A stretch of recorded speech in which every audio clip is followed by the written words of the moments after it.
वहां तो विवेक की छलांग लगेगी। जो गुप्त भेद है वहां क्रिया पहुंचती नहीं। आपको एक पल में समझ में आएगा कि मैं तो स्वयं ये हूं।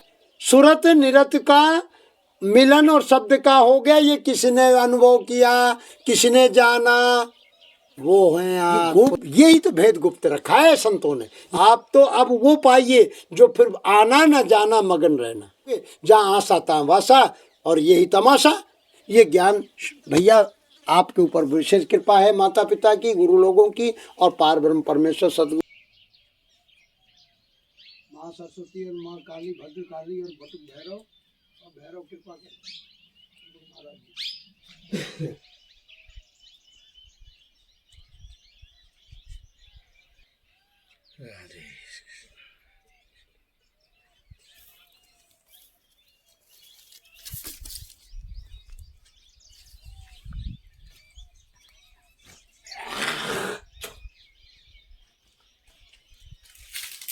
राधे कीजिए, बोलो राम राघव कीजिए। चार ये सब माता पिता संतों को बंदगी सकल। आप पूछो। एक और ये प्रश्न पूछा है कि जब व्यक्ति सतोगुणी बन जाता है, सतोगुण में शील, दया, क्षमा, विवेक, धीरज को धारण करता हुआ, फिर अंतिम समय में गुरु वो भेद देगा, वो गुप्त भेद, तो जीव अपने एक स्वरूप को जान जाएगा। सभी के साथ ये हुआ है। बिल्कुल। तो ऐसा क्या गुप्त भेद है जो गुरु देते हैं साधक को?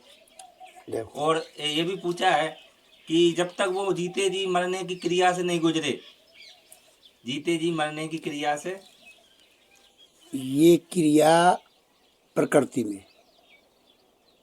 अच्छा, बात समझा। अभी जो भी क्रिया हो रही है, ज्ञाता ज्ञान और ज्ञेय, ध्याता ध्यान और ध्येय, कर्ता क्रिया और कर्म, ये सब माया है। क्रिया भी माया है, क्रिया भी प्रकृति में है। वहां तो विवेक की छलांग लगेगी। जो गुप्त भेद है वहां क्रिया पहुंचती नहीं। आपको एक पल में समझ में आएगा कि मैं तो स्वयं ये हूं। आ जाएगा पकड़ में। हाँ, साधना करते करते, सुनते सुनते, अब गुरुदेव कहते हैं धार कुंडी सरकार के 108 नियम फॉलो करो, उसमें ये बात आएगी कि आप ये करते रहो। हाँ, और आपको अनुभव में आ जाएगी, वो परमात्मा पकड़ में आ जाएगा। पकड़ने का मतलब आपका निस्वरूप जान जाओगे। हाँ, जैसे आप बोलते हो बहुत बार कि लास्ट में है में स्थिर होना, है में स्थिर हो जाओगे। अब वहां क्या क्रिया है? हाँ, आपसे सब क्रिया है। आपको ये अभी तक ये क्रियाओं में उलझा रखा है। ये ठीक है, क्रिया करनी पड़ती है। क्रिया शरीर के लिए, क्रिया जागृत के लिए, क्रिया महाजागृत के स्वप्न के लिए, तो ये यहाँ की प्रकृति की धुलाई है। हाँ, बाकी ये सब करते करते एक स्वरूप में छलांग लगेगी, विवेक जगेगा।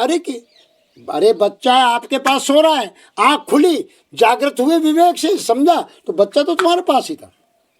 तुम्हारा स्वरूप तो सोए ही हो। हाँ, जब तक बाहर देश में उलझाए रखे, क्रियाओं में उलझाए रखे, ध्यान करो, ये करो, ना करो। जबकि बोला है तू किसका जबकि कहा कि तू किसका सुमरन करेगा, तू तो आप ही आप। ये भेद, ये गुप्त, यही तो भेद गुप्त रखा है संतों ने। ये हर जगह नहीं, सलाह में खोटी सलाह। जो सुकृत कर्म कर रहे हैं, हम उनको क्यों कहें कि भाई ये भेद हर जगह खोल दो?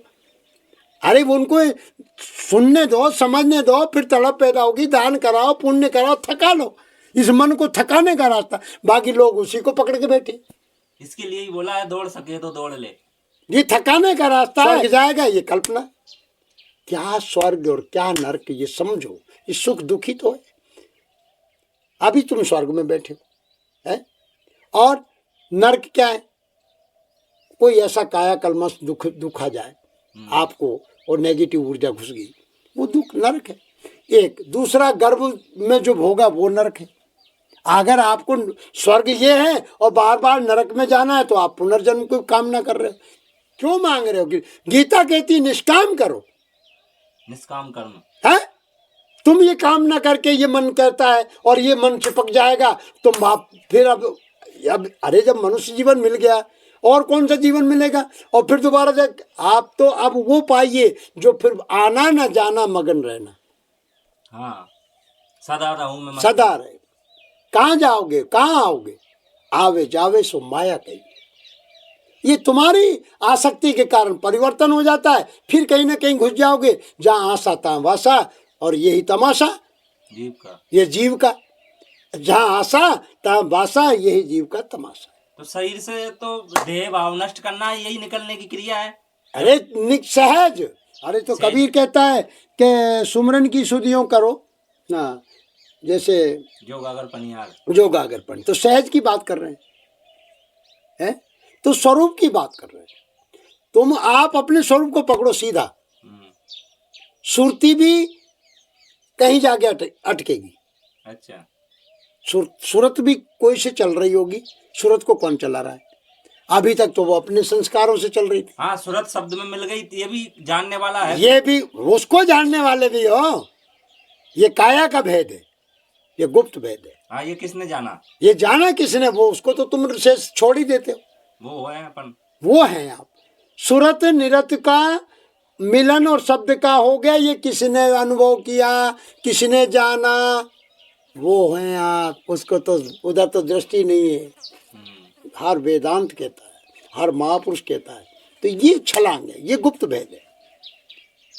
अब तो यहाँ अच्छी बात है आपका, फिर एक अवस्था आएगी कि आपको सूरत भागेगी नहीं है, क्योंकि उसको तो मिलना था, मिल गया। हाँ, एक बार वो स्वरूप को प्राप्त होने के बाद फिर बाद में क्या को बिछड़ेगी पिया से। सीता जी को रावण चुरा ले गया, अब यहाँ सीता है सूरत और मन है रावण, अब उसको चुरा ले गया। अब बीच में विवेक रूपी हनुमान मिले, जब मिलन करवा दिया। वैराग ही हनुमान है और विवेक ही सतगुरु है, शिव है। तो मन रावण ने सीता को चुराया। अब आध्यात्म में हम ये विचार कर सकते हैं कि सीता कुछ नहीं है, सूरत को ही सीता कहा है।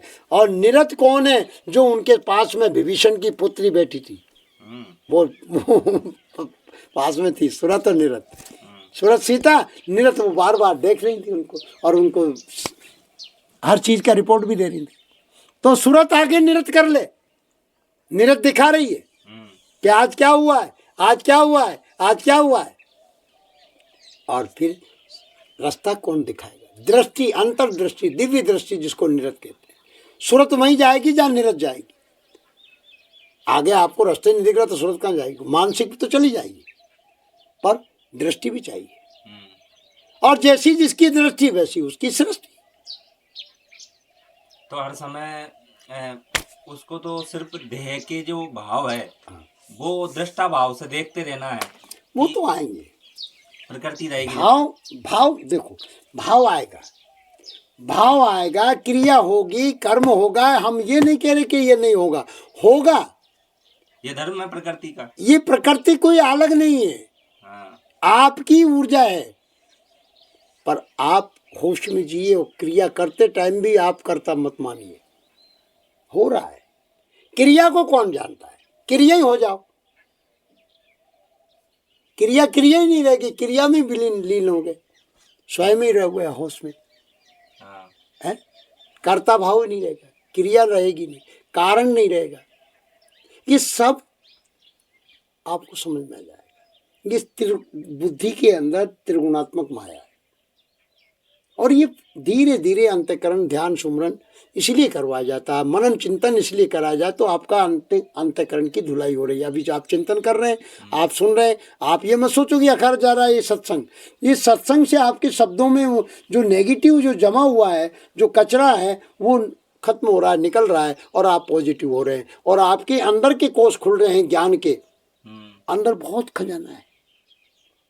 ये शब्दों की चोट पड़ रही है, ऊर्जा जा रही है, नेगेटिव खत्म हो रहा है। अंदर से जो मस्तिष्क के अंदर ऐसे शक्ति है, अनंत ब्रह्मांड है, छोटा छोटे सूक्ष्म जो है, जिसको आप अनुभव करेंगे। ये बड़ा गोपनीय रहस्य है। भोगते हुए अरे क्या होगा ऐसा, ये हर जगह नहीं कह सकते। भाव बुरा नहीं है, भाव किसी के लिए कर रहे हो तो वो अपना धर्म है। मन में भाव आना ये उसका धर्म है, पर कम से कम लोकहित के लिए, जीव के कल्याण के लिए।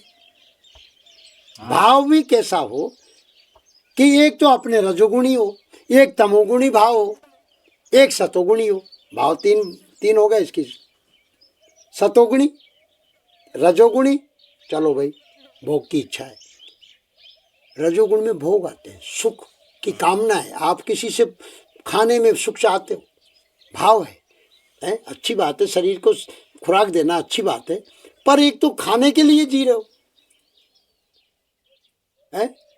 स्वाद के लिए जी रहे हो, ये भाव हो। जो भाव तो सब में रहेगा, हर क्रिया के पीछे भाव खड़ा है, मन है, मन में भाव है। अब कौन सा है ये तो आपको पता ही नहीं लगा कि तमोगुणी है कि राजसी है कि सतोगुणी है, ये 3 गुण है। इनको जीतेगा पहले वो, जीते के क्या है, ये तो जीते जाती नहीं है, ये तो आती हैं तरंगे, खत्म हो जाती है, फिर चाह जाता है, आता है, खत्म हो जाता है। नहीं गुणातीत तो होगा। अरे तीत बीत काम हो तो आते हैं, गुण प्रकट होते हैं, फिर ले हो जाते हैं, तरंगे हैं ये तो। हाँ तो इनको इनसे तो केवल आपको होश में जीना है, तो आप लोकहित के लिए बुद्धि से काम लो। ये यंत्र है, विभूति है परमात्मा की। भगवान कृष्ण कहते हैं ये सब मेरी तो विभूति है। अब मेरी का मतलब आपसे तो प्रकट हो रहा है, पर कम से कम भगवान ने भी लोकहित के लिए जिए और लीला करके दिखाई है। राम जी ने भी दिखाई है, कृष्ण ने भी दिखाई है, सारथी बन गए। सारथी का मतलब समझो, आपका रथ कौन घेर रहा है? वासुदेव, जो आपके अंदर वास करते हैं। और ये सब किससे पैदा हो रहा है? एक चेतन निकल जान दो इसमें से, फिर इसके बाद में ना रजोगुण ना तमोगुण ना सब क्या, कुछ नहीं, कुछ रहता है शांत। उसको कहा मरना। एक रोजाना मर रहे हो, गहरी नींद अब आती है, बाकी साधक को नींद नहीं, एक अवस्था आएगी कि वो गुड़ा केस कहलाएगा। वो तो अल्प में ही उसको नींद, भले रात भर जगा रहे, बाकी उसको नींद नहीं व्यापेगी, वो क्षणिक में तृप्त हो जाता है। हाँ, उसकी नींद कम हो जाती है, कम हो जाती है बिल्कुल ही। ये, और कभी ये फीलिंग नहीं होता कि मेरा सिर भारी हो रहा है, क्या हाथ पैर है, ये तो ये ऊर्जा आ जाएगी। हाँ, ये आ जाती है। ये हमने अनुभव कर लिया। पहले जब तक जड़ता था, आलस्य आएगा, प्रमाद आएगा, निद्रा आएगी, ये समझो विकार है तुम्हारे शरीर के अंदर 5 प्रकृति में। तो खान पान से, ध्यान से, सुमरन से, प्राणायाम से, योग से, कपालभाति से, ये सब ठीक करना है। क्योंकि ये कोई ये कह दे कि डायरेक्ट छलांग लग जाए तो विवेक नहीं जगेगा। अरे ये सब फॉलो करवाने पड़ेंगे हम लोगों को। ये त्यागने योग नहीं है, ये प्रकृति का धर्म है। नहीं तो कपड़ा मैला है कि तो कैसे उसको साबुन लगाना पड़ेगा, ज्ञान का विचार करना पड़ेगा। जब तक कोई महापुरुष सानिध्य नहीं होगा, जब तक ये क्रियाएं नहीं, आप पुष्ट कैसे होगे? शरीर बुरा नहीं है, ये शरीर अलग नहीं है, देह नहीं है, ये ब्रह्म है। हाँ, इसको गलत बताना। ये देह नहीं है, एक एक इंद्री कोई अलग नहीं है, ये ब्रह्म है। साधन धाम अलग नहीं है। साधन किसका साधन? साधन जब तक है साधना है, नहीं साधन धाम मोक्ष। अरे जब तक है साधन तो जब तक मोक्ष। मोक्ष तो वो तो किससे मोक्ष पाएगा? वो बंधन ही नहीं है तो मोक्ष किसके? आपको ये भेद समझ में आया? सो मुक्ति काय की? अज्ञान था वो खत्म हो गया, अब बंधन और मुक्ति का तो समझ में आ गया तुम्हें। हाँ जी, मुक्त है वो तो स्वतः मुक्त था। अरे एक पंडित जी कथा कर रहे थे और मंदिर में एक बालक खंबा पकड़ के खड़ा, समझ रहे हो बात? अब सब लोग प्रसाद प्रसाद प्रसाद, तो बस ऐसे लेकर के उसने प्रसाद ले लिया, सब लोग उठ के जाने लगे। अब बच्चा रोने लगा, वो प्रसाद, उसको विवेक नहीं, इतना ज्ञान नहीं कि इसको प्रसाद को क्या करूं, जो रोने लगा। क्योंकि वस्तु तो खाने की, भोग पदार्थ है, सब लोग खाते हुए जा रहे, उठ गए। अब बच्चा रोने लगा।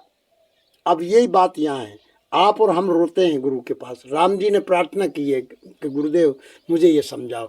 आप भी कहते हो गुरुदेव आप थोड़ा मुझे ये बात प्रश्न करते हो, ये रोना ही है। तो वो रोने लगे। उन्होंने कहा बेटा क्या है? कि गुरुजी मुझे खंबे ने पकड़ लिया। गुरुजी ने कहा कि खंबा ने, अब उससे ये नहीं कहा कि खंबा इसने पकड़ रखा है, पर इसको अबोध है। तो उन्होंने गुरु क्या करते हैं, सीधा डायरेक्ट सूत्र बताते हैं मुक्ति का। देख लिया कि ये स्वयं इसको भूल है, बंधा नहीं है, पर विवेक नहीं है, इसके पास बुद्धि नहीं है। तो उन्होंने बेटा चलो मान ली तेरी बात, अब रोना बंद कर, खम्बे ने तुझे पकड़ लिया ना, उस जैसी बात कर दी। गुरु क्या करते हैं, सामने वाले को, जिज्ञासु को हम वैसी बात करके हमसे जोड़ते हैं। नहीं तो हम डायरेक्ट अगर उसको फाइटिंग कर देंगे तो भाग ही जाएगा, ब्रह्म ज्ञान की वो सुनेंगे नहीं, उसके समझ में नहीं आएगी। तो उन्होंने कहा बेटा एक काम करो, इसको एक हथेली पे कर लो प्रसाद को, और ये हाथ छोड़ दो, खंबा छोड़ देगा। बस गुरु ने युक्ति बताई, बालक ने वैसे ही किया, खंबे से मुक्त हो गया। क्योंकि खंबा तो खुद नहीं पकड़ रखा था अज्ञानता में, यही बात हम पे लागू होती है, एक शिष्य और गुरु पे लागू होती है कि गुरु बताते हैं कि तुम्हारा बंधन भूल का है, मान्यता का है, भाव का है, विचारों का है, ये आसक्ति है। हाँ, इनसे तुम्हारा तारतम्य टूट चुका है, इसलिए सुमरन करोगे, ध्यान करोगे, स्वाध्याय करोगे, शुभ चिंतन करोगे, तन मानसा विचार करोगे, मानसिक तो धुलाई हो जाएगी, धुलाई हो जाएगी, विवेक जागृत हो जाएगा। बोलो सदगुरुदेव भगवान की जय। विवेक जग जाएगा और बंधन केवल भूल का है। भूल मिटे गुरु मिले पारखी, पारख दे लखाए, तो परखिए ना, यहाँ साधना नहीं, परखी डालो आप, तो ज्ञान से परखो। साधना तो जो अपनी अपनी जगह जो नित्य कर्म तुम्हारा चल रहा है चलने दी, वो मुक्ति का नहीं है। मुक्ति तो परखो, इन शब्दों में परखो और आप अपने आप को विचार करो। ध्यान कर लिया, सुमरन कर लिया, बाकी अगर ज्ञान में, इसलिए गुरु वशिष्ठ जी काकभूषण जी के पास गए और इसमें वो संवाद आएगा कि एक पल का सत्संग आपको वो दे देगा कि जो कोटान कोट के जन्म के संस्कारों के भ्रम को खत्म कर देता, सत्संग करता है। इसलिए सत्संग की महिमा, सत्संग आपको पुष्ट करता है, जो आपके संशय दूर करता है। गरुड़ भी गए थे काकभूषण के पास, क्योंकि शंका जीव को माया में जो नेगेटिव हुआ जाता है। हाँ, भ्रम तो तभी नहीं, आप यहाँ से जाओगे तो वो झुंड के झुंड मिलेंगे, वो वाइब्रेशन तुम्हारे, कोई क्या कहेगा, कोई क्या कहेगा। वहाँ पर हमारे ज्ञानी जी मनमान आ जाते हैं, सब ज्ञान देने आते हैं, सब भरे भराए आते हैं, तो वो उसका संस्कार तुम्हारे को सुना जाएंगे, वो और कुछ तो प्रभाव पड़ता है, सब अपनी अपनी ओर खींचते हैं। और हम कोई बिरला संत है जो एकांत में, इसलिए भीड़ नहीं लगती तत्वज्ञानियों की, कहीं शेरों के झुंड नहीं होते। आए समझ, ये ज्ञान भैया आपके ऊपर विशेष कृपा है, माता पिता की, गुरु लोगों की और पार ब्रह्म परमेश्वर सतगुरुदेव भगवान की। मैं तो उनकी कृपा से जितना बता पाया वाणी को विराम देते हैं। बोलो सच्चिदानंद भगवान की। ओम शांति।